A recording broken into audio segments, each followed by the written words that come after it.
Hello friend, स्वागत है आपका हमारे यूट्यूब चैनल आरएसएस मंत्रा पर। और आज हम आपको पढ़ाएंगे सामान्य अध्ययन में चैप्टर 2 पृथ्वी की आकृति और संरचना। पृथ्वी की आकृति बाहरी भी और आंतरिक भी, हम दोनों संबंधों में यहां पर डिस्कशन करेंगे। तो इसमें पहला आपका पॉइंट है कि पृथ्वी की आकृति कैसी है। पृथ्वी जो हमारी आकृति अर्थ की वो कैसी है।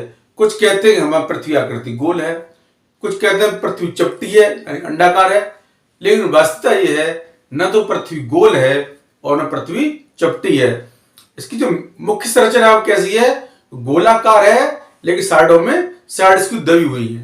यानी गोलाकार तो है लेकिन उसकी साइड भी दबी हुई है। इस वजह से न तो ये गोलाकार कह सकते हैं इसको और न कह सकते हैं इसको हम ओवल यानी अंडाकार। तो इसका मुख्य इसकी जो संरचना कैसी है वो है इसकी लघ्वक्ष गोलाव। कैसे? लघ्वक्ष गोलाव। इसको कहते हैं हम ऑबलेट स्फेरॉइड। ठीक है ना। तो पृथ्वी की अगर आकृति पूछे तो कैसी है वो है हमारी लघ्वक्ष गोलाव। अगला पॉइंट है दूसरा, पृथ्वी सूर्य का परिक्रमण कितने समय में पूरा करती है। यानी पृथ्वी सूर्य का परिक्रमण, सारे जितने भी ग्रह हैं वो किसके किसके चारों तरफ घूमते हैं, वो सब घूमते हैं हमारे सूर्य के चारों ओर। तो पृथ्वी जब सूर्य के चारों तरफ घूमती है तो पूरा एक चक्कर लगाने में कितना समय लेती है। तो हम कॉमनली बोल देते हैं 365 दिन यानी कि एक वर्ष, लेकिन एक्चुअल इसकी जो है जो पूरा करने का जो समय है वो है आपका 365 दिन 5 घंटे 48 मिनट और 45.51 सेकंड। कितना समय लेती है? यानी पृथ्वी सूर्य का एक चक्कर लगाने में समय लेती है वह 365 दिन 5 घंटे 48 मिनट और 45.5 लगभग सेकंड। पॉइंट नंबर 3 है, पृथ्वी अपनी धुरी पर किस दिशा में घूमती है। यानी हमारी पृथ्वी क्या करती है, ये दो गतियां करती हैं। इसको बोलते हैं परिक्रमण और परिभ्रमण। परिक्रमण मतलब एक तो पृथ्वी खुद भी घूम रही है, पृथ्वी खुद भी घूम रही है और फिर वो सन के चारों तरफ भी घूम रही है। तो हमारी पृथ्वी दो गतियां कर रही है, एक है हमारी परिक्रमण और एक है परिभ्रमण। स्वयं के अपने खुद के भी अक्ष पर घूमना और सन के चारों तरफ भी घूमना। ये हमारी पृथ्वी दो तरह के परिक्रमा करी, दो तरह से। तो ये हमारी जो अपनी धुरी पर जो अपनी एक्सिस पर जो पृथ्वी घूम रही है, मान लो पृथ्वी है एक्सिस का, तो किस दिशा में घूम रही है, क्या डायरेक्शन है, जो अर्थ के घूमने का जो डायरेक्शन है वो क्या है, तो वो है पश्चिम से पूर्व की ओर। ऑप्शन में 4 आएंगे, पूर्व से पश्चिम की ओर, पश्चिम से उत्तर की ओर। तो हमको टिक लगाना है किस पर, पश्चिम से पूर्व की ओर, यानी वेस्ट से ईस्ट की तरफ। हमारी पृथ्वी अपनी धुरी पर पश्चिम से पूर्व की ओर घूमती है। अगला पॉइंट है पॉइंट नंबर 4, पृथ्वी का भूमध्य रेखीय व्यास कितना है। पृथ्वी है उसका व्यास, व्यास जानते हैं आप, त्रिज्या का दूना होता है व्यास। ठीक है ना। जैसे साइकिल की जो रिम है उसकी एक तान उसको त्रिज्या मान लिया जाए तो पूरी दोनों ताना आमने सामने मिलकर हो जाएगी उसका रिम का व्यास। त्रिज्या का डबल होता है हमारा व्यास। तो इसी प्रकार पृथ्वी का भूमध्य रेखीय व्यास, अगर व्यास निकाला है पृथ्वी का तो कितना निकल रहा है पूरा, तो वो भी भूमध्य रेखी वाला। तो व्यास है हमारा पृथ्वी का 12,756 किलोमीटर। कितना? 12,756 किलोमीटर, 12,756 किलोमीटर। लेकिन ये आ जाए कि पृथ्वी का ध्रुवीय व्यास क्या है, यानी जो ध्रुव होते हैं उसका व्यास कितना है। तो पृथ्वी का ध्रुवीय व्यास होगा 12,713 किलोमीटर। कितना? 12,713 किलोमीटर। तो ध्यान रखना है क्वेश्चन क्या पूछ रहा है। अगर पृथ्वी का भूमध्य रेखीय व्यास पूछ रहा है, उत्तर देंगे 12,756 किलोमीटर। और वो पृथ्वी का अगर ध्रुवीय व्यास पूछ रहा है तो लिखेंगे 12,713 किलोमीटर। अगला है पॉइंट नंबर 5, विश्व का क्या अर्थ है। विश्व का क्या अर्थ है। तो विश्व का अर्थ है पृथ्वी पर सभी स्थानों पर दिन रात बराबर। पृथ्वी के अगर सभी स्थानों पर दिन रात बराबर होती है तो उसको हम कहते हैं विषुव। अब चलते हैं पॉइंट नंबर 6 की ओर। वसंत विषुव। वसंत विषुव किस दिन होता है? प्रश्न आएगा आपका कि वसंत विषुव किस दिन होता है? तो उसका आंसर है 21 मार्च, यानी 21 मार्च को वसंत विषुव होता है। चलते हैं पॉइंट नंबर 7 की तरफ। कर्क रेखा पर दिन और रात किस तिथि को बराबर होते हैं? देखो 3 रेखा होती हैं, कर्क रेखा, मकर रेखा और विषुवत रेखा। तो बात हो रही है कर्क रेखा पर दिन और रात किस तिथि को बराबर होते हैं। वैसे क्या होता है, दिन और रात में कुछ डिफरेंस होता है, लेकिन एक डेट ऐसी आती है कि वहां पर दिन और रात बराबर होते हैं, और वो डेट है एक तो 21 मार्च, 21 मार्च और 23 सितंबर। यानी कि 21 मार्च और 23 सितंबर को कर्क रेखा पर रात और दिन बराबर होते हैं। अगला पॉइंट नंबर 8। पृथ्वी अपनी धुरी पर एक चक्कर पूरा, यानी इसको बोलते हैं घूर्णन, में कितने समय लेती है, यानी कितने समय में करती है। यानी पृथ्वी अपनी धुरी पर एक चक्कर, यानी एक चक्कर लगाने में उसे कितना समय लगता है। तो पृथ्वी को अपनी धुरी पर एक चक्कर लगाने में समय लगता है 23 घंटे 56 मिनट और 4.091 सेकेंड। हम रैंडमली 24 घंटे कह देते हैं, लेकिन एक्चुअल फिगर है 23 घंटे 56 मिनट और 4.091 सेकेंड। चलते अगले पॉइंट नंबर 9 की तरफ। जिस वर्ष में 366 दिन होते हैं उसे क्या कहते हैं? वैसे क्या हमारा जो साल होता है, कॉमन वर्ष हुआ है हमारा, वो होता है 365 दिन। कॉमन सा आता है कि एक वर्ष में कितने दिन होते हैं, तो हम ये लिखते हैं 365 दिन। लेकिन एक खास वर्ष भी आता है जिसमें वर्ष में दिन एक ज्यादा होता है, यानी 365 + 1 यानी 366। तो उस वर्ष को क्या कहते हैं? जिस वर्ष में 366 दिन पड़ते हैं, तो उस वर्ष को कहते हैं लीप ईयर, यानी कि लीप वर्ष। यानी जिस वर्ष में 366 दिन होते हैं उस वर्ष को हम लीप ईयर या लीप वर्ष भी कहते हैं। चलते हैं पॉइंट नंबर 10 की ओर। ये पॉइंट नंबर 10 और 11 बहुत इंपॉर्टेंट क्वेश्चन है और परीक्षा में अक्सर मिल जाता है किसी कंपटीशन में। एक सूर्य ग्रहण और एक चंद्र ग्रहण। सूर्य ग्रहण कब होता है और चंद्र ग्रहण कब होता है? तो सूर्य ग्रहण होता है जब सूर्य और पृथ्वी के बीच चंद्रमा आ जाता है। सूर्य ग्रहण कब होता है? जब सूर्य और पृथ्वी के बीच में चंद्रमा आ जाता है। और चंद्र ग्रहण कब होता है? जब सूर्य और चंद्रमा के मध्य पृथ्वी आ जाती है। अब इसमें बहुत कंफ्यूजन होता है कि इसको हम कैसे याद करें। पहली बात तो यह है कि सूर्य कभी भी बीच में नहीं आता है, चाहे सूर्य ग्रहण हो या चंद्र ग्रहण हो। बीच में आएंगे हमारे या तो मून आएगा या अर्थ आएगी, यानी चंद्र हमारे बीच में आ सकता है और हमारा पृथ्वी हमारे बीच में आ सकता है, लेकिन सूर्य कभी बीच में नहीं आएगा। तो इसमें क्या है, याद रखिए कि सूर्य ग्रहण यानी सूर्य किसको ग्रहण करता है? चंद्रमा को, और चंद्रमा ग्रहण करता है पृथ्वी को। आपको दो चीज याद रखनी है। सूर्य किसको खाएगा? सूर्य किसको ग्रहण करेगा? सूर्य को किसको ग्रहण करेगा? चंद्रमा को, और चंद्रमा ग्रहण करेगा पृथ्वी को। अब जो चीज ग्रहण करने वाली है वो मिडिल में आती है। वो कहां आएगी? मिडिल में। अब समझिए ट्रिक इसकी। अब आ जाए सूर्य ग्रहण। तो सूर्य किसको ग्रहण बताया था मैंने? चंद्रमा को, यानी moon. S for sun, M for moon, E for earth. तो एम को बीच में कर दीजिए। जब भी जिक्र आवे सूर्य ग्रहण का, सूर्य किसको ग्रहण करेगा? मून को, यानी चंद्रमा को कर दीजिए बीच में, और साइड में क्या रहेगा आपके? सन और अर्थ। और जब क्वेश्चन आए कि चंद्र ग्रहण कब होता है, तो चंद्र किसको ग्रहण करेगा बताया था मैंने? पृथ्वी को। और तो जिसको ग्रहण करेगा बीच में नहीं है, तो अर्थ कर दीजिए बीच में, अर्थ कर दिया हमने बीच में, इधर रहेगी हमारा सन, इधर रहेगी हमारा मून। तो इस ट्रिक से आप भूलेंगे नहीं कि अगर सूर्य ग्रहण आई है तो द्विंग जी सूर्य किस ग्रहण कराएगा, चंद्रमा को, तो चंद्रमा को बीच में करना है और सन और अर्थ को साइड में रखना है।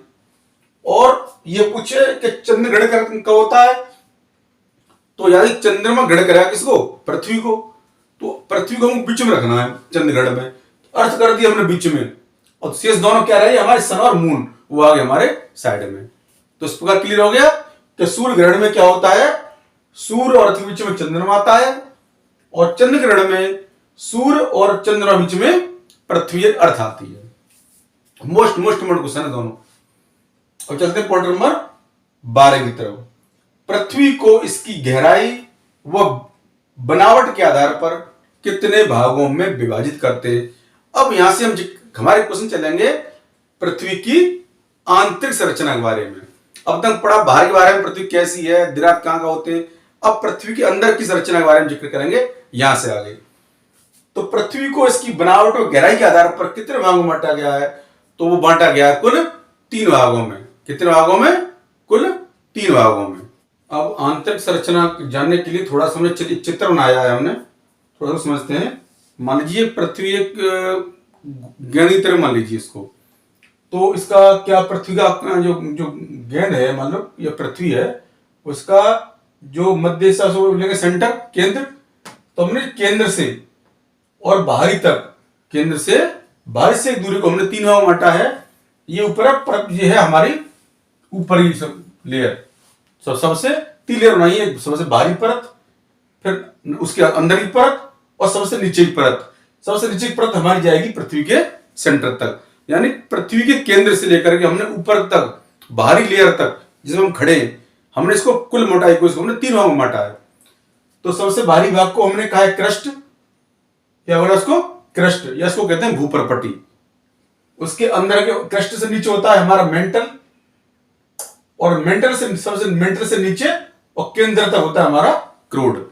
यानी हमने पृथ्वी की आंतरिक संरचना को हमने पृथ्वी को 3 भागों में डिवाइड कर दिया, क्रस्ट, मेंटल और क्रोड। यानी भूमि का सबसे बाहरी भाग क्रस्ट, उससे नीचे मेंटल और सबसे नीचे क्रोड। चलिए समझते हैं पॉइंट नंबर 13 की तरफ। पृथ्वी के 3 आंतरिक भागों के क्या नाम हैं? अगर आप चित्र समझ लिया तो सारे सवालों का जवाब दे सकते हैं। तो पृथ्वी के 3 आंतरिक भागों के क्या नाम है? पहला है भूपरपटी या क्रस्ट। इस क्रस्ट को हम भूपरपटी भी कहते हैं, पपड़ी। ऊपर की पपड़ी क्या होती है? पपड़ी किस चीज की लेयर होती है? ऊपर वाली पपड़ी के, इसमें पपड़ी जम गई, पपड़ी मतलब जी सबसे ऊपर जमती है वो चीज। तो भूपरपटी या क्रस्ट नंबर 1, नंबर 2 मेंटल, और नंबर 3 क्रोड। तो कौन सी 3 परतें हैं पृथ्वी के? सबसे ऊपर की भूपरपटी या क्रस्ट, उसके अंदर मेंटल और सबसे नीचे अंतिम क्रोड। अगला पॉइंट 14, भूमि की इन परतों के बारे में सर्वप्रथम किसने बताया? यानी किसने बताया कि भूमि की 3 परत होती हैं? पहली क्रस्ट होती है, दूसरी मेंटल होती है, तीसरी क्रोड होती है। तो आंसर देंगे सुएस महोदय ने। किसने बताया? सुएस महोदय ने सबसे पहले बताया कि भूमि की 3 परतें होती हैं। चलते पॉइंट नंबर 15 की तरफ। सर्वप्रथम किसने पता लगाया कि पृथ्वी गोल है? हाल एक्चुअली गोल नहीं है, लेकिन लगभग गोल मान लीजिए। तो गोल किसने बताया पृथ्वी गोल है? तो ये बताया हमारा पाइथागोरस ने। किसने?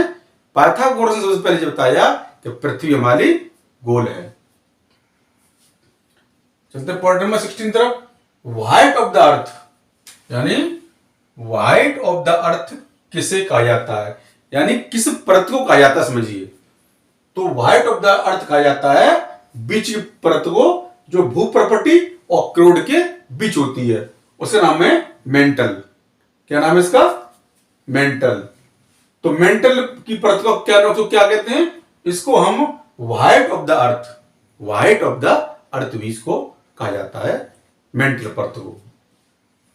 अगला है पॉइंट नंबर 17, खनिज तेल पृथ्वी की किन चट्टानों में पाया जाता है? हम जानते हैं खनिज तेल कहां निकलता है?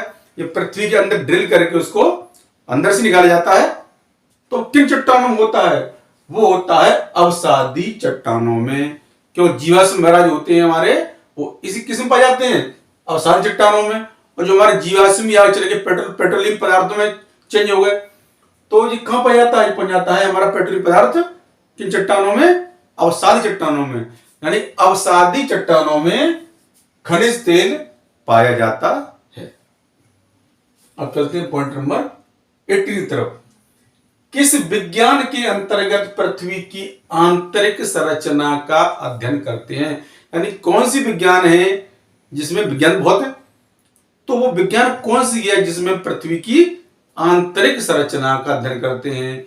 तो उस विज्ञान का नाम है भूगर्भ विज्ञान। नाम से क्लियर है। भू माने पृथ्वी, गर्भ माने अंदर हिस्सा, कहते हैं गर्भ। बच्चे जन्म का होता है गर्भ में अंदर, ऐसे पृथ्वी का भी गर्भ है जिसमें हमारे खनिज पदार्थ भरे हुए हैं। तो कहां कहां अध्ययन करते हैं हम? भूगर्भ विज्ञान में। अब पॉइंट नंबर 19 को हमने पॉइंट नंबर हमारे 19, 20, 21 इन 3 पॉइंटों को हमने बांट दिया है तीनों लेयर में, यानी क्रस्ट में, मेंटल में और क्रोड में। ज्यादा सवाल क्रस्ट पे आते हैं या मेंटल पे आएंगे या फिर क्रोड के बारे में आएंगे।